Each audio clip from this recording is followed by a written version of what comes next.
వాళ్ళని విగ్రహంలో ఉన్న తన శక్తిని ఉపసంహరించుకుని ఒక మహాకాళి భయంకర రూపం ధరించి దేశ సంచారానికి బయటికి వెళ్ళిందిట. ఉజ్జయిని అంతా రాత్రిపూట ఇప్పటికి కూడా తిరుగుతూ ఉంటుంది అమ్మ.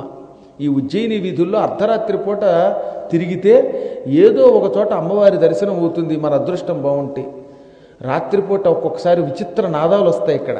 అలాంటి అనుభూతులు నేను చూశాను కాబట్టి చెబుతున్నాను. ఈ విధంగా ఎన్ని మహిమలు చూపించే ఉత్తములు ఉన్నారో తెలుసా అర్ధరాత్రి పూట. అందుకే చెప్తాను వాడు రోజు రాత్రి నిద్రపోవడం కాదు. వర్షం తగ్గినప్పుడు ఎప్పుడన్నా ఒక రోజు ఏ శుక్రవారం నాడో రాత్రిపూట కాసేపు అలా నగర సంకీర్తన చేసుకోండి.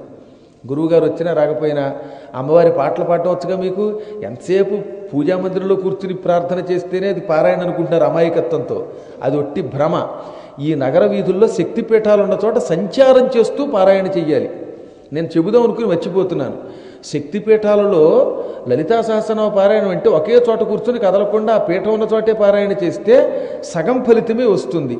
శక్తిపీఠాలలో సంచారంతో తిరుగుతూ రాత్రిపూట శ్రీమాత శ్రీ మహారాజ్ఞి శ్రీమత్సింహాసనేశ్వరి అంటే తిరుగుతూ పారాయణ చేయాలి. అప్పుడు అది సంపూర్ణ పారాయణ అవుతుంది. చూడండి బ్రహ్మాండ పురాణంలో చెప్పారు. అందువల్ల అలా పారాయణ చేస్తే అమ్మ ఏ రూపంలో మిమ్మల్ని అనుగ్రహిస్తుందో తెలియదు మనకి.